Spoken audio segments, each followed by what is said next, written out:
आज के इस एक्सप्लेनर में हम एक ऐसी राजनीतिक कहानी की गहराई में जाएंगे जिसने वेस्ट बंगाल की पॉलिटिक्स में बिल्कुल भूचाल ला दिया। हम सोर्स मटेरियल के आधार पर वहां के लीडर ऑफ द ओपोजिशन के उस दिलचस्प और उतार चढ़ाव भरे सफर को समझेंगे जिसने स्थापित राजनीतिक किलों की नींव हिला दी और पूरे देश का ध्यान अपनी ओर खींचा। तो बिना किसी देरी के चलिए सीधे इस विषय की गहराई में उतरते हैं। देखिए, पॉलिटिक्स में ना ऐसा बहुत ही कम देखने को मिलता है कि कोई एक सिंगल नेता लगातार 3 बार चुने गए चीफ मिनिस्टर को उन्हीं के सबसे मजबूत क्षेत्र में हरा दे। अगर किसी पॉलिटिकल एनालिस्ट से पूछा जाए तो ये लगभग किसी चमत्कार जैसा साउंड करता है, राइट? लेकिन हमारा सोर्स विस्तार से बताता है कि इस दिग्गज राजनेता ने आखिर ये इम्पॉसिबल सा लगने वाला काम कैसे कर दिखाया और इस एक जीत के पीछे कितने दशकों की कड़ी मेहनत छुपी हुई थी। आप इनकी पॉलिटिकल वजन का अंदाजा आप इस छोटी सी पर बेहद अहम डिटेल से लगाइए। 2020 में जब इन्होंने बीजेपी ज्वाइन की तो इन्हें तुरंत देश की सबसे विशिष्ट और कड़ी G+ सिक्योरिटी दे दी गई। भारतीय राजनीति में ऐसी सुरक्षा व्यवस्था देश में सिर्फ गिने चुने बेहद प्रभावशाली नेताओं को ही मिलती है।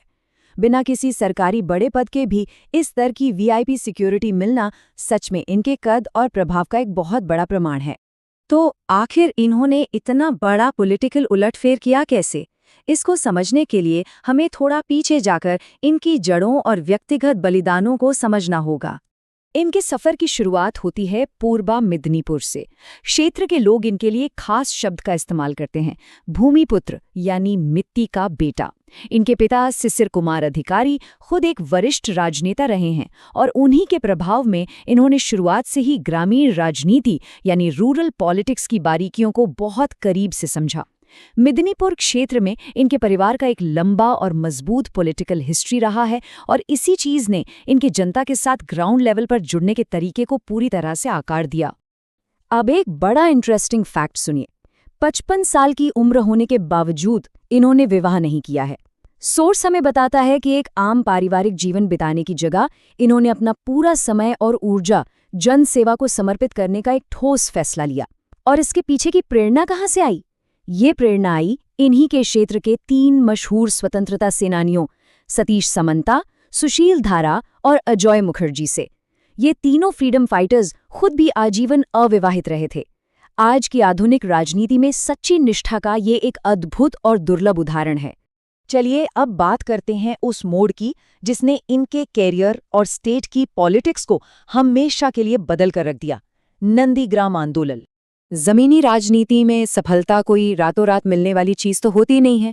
ये पूरा लगातार मेहनत का एक लंबा सफर रहा है। 1995 में म्युनिसिपल काउंसिलर बनने से लेकर 2006 में MLA बनने तक इन्होंने एक सॉलिड फाउंडेशन बनाई। लेकिन टर्निंग पॉइंट आया 2007 में।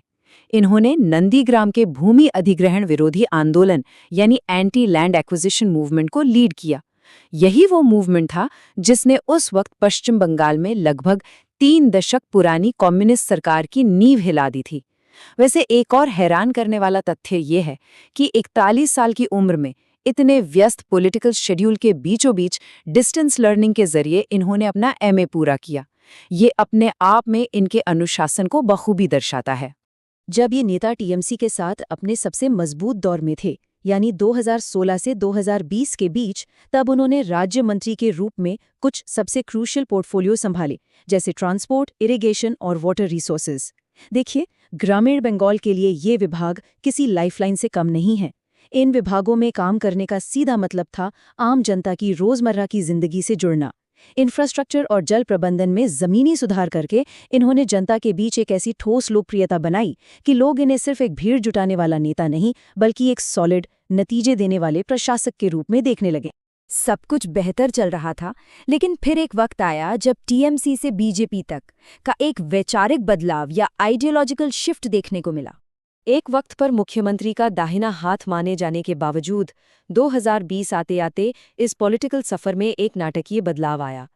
एक तरफ जहां ये अपनी पार्टी के रूरल डोमिनेंस के मुख्य आर्किटेक्ट थे, वहीं दूसरी तरफ सोर्स के मुताबिक पार्टी छोड़ने के पीछे कुछ बेहद सख्त आइडियोलॉजिकल कारण थे।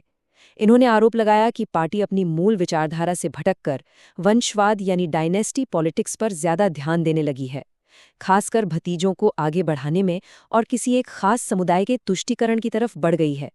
साथ ही इनका ये भी मानना था कि उनकी इतनी कड़ी मेहनत को सही महत्व नहीं दिया जा रहा था।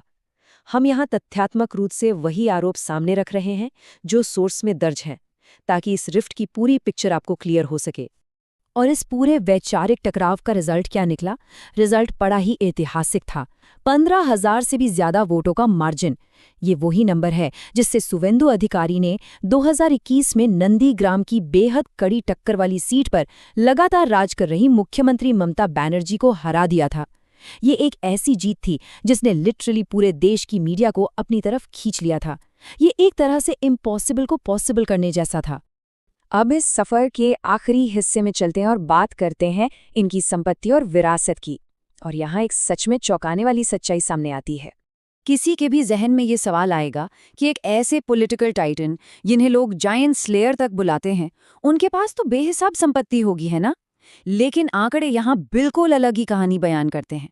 इतने बड़े पॉलिटिकल कद वाले लीडर होने के बावजूद इनकी कुल संपत्ति महज 85 लाख दर्ज की गई है, जिसमें से 65 लाख तो उनका पैतृक आवास ही है। और सबसे कमाल की बात, इनके ऊपर कर्ज बिल्कुल शून्य है, एकदम जीरो। एक ऐसी भारी भरकम पॉलिटिकल लेगेसी वाले व्यक्ति के लिए अपना फाइनेंशियल प्रोफाइल इतना साधारण रखना आज के दौर की राजनीति में एक बहुत ही रेयर और अनोखा उदाहरण पेश करता है। तो इस पूरे सफर को समझने के बाद एक बड़ा और सबसे जरूरी सवाल अब भी हमारे सामने खड़ा है। एक ऐसा राजनेता जिसने सदियों पुरानी स्थापित सत्ता को सीधे चुनौती दी और अपने दम पर इतना बड़ा उलटफेर लाया, उसके अगले कदम आखिर क्या होंगे? ये ताकतवर भूमिपुत्र आने वाले समय में बंगाल की राजनीति को किस नए आकार में ढालेगा? क्या इनका असर राष्ट्रीय राजनीति पर भी पड़ेगा? ये कुछ ऐसे सवाल हैं जिनका जवाब पूरा देश जानना चाहता है।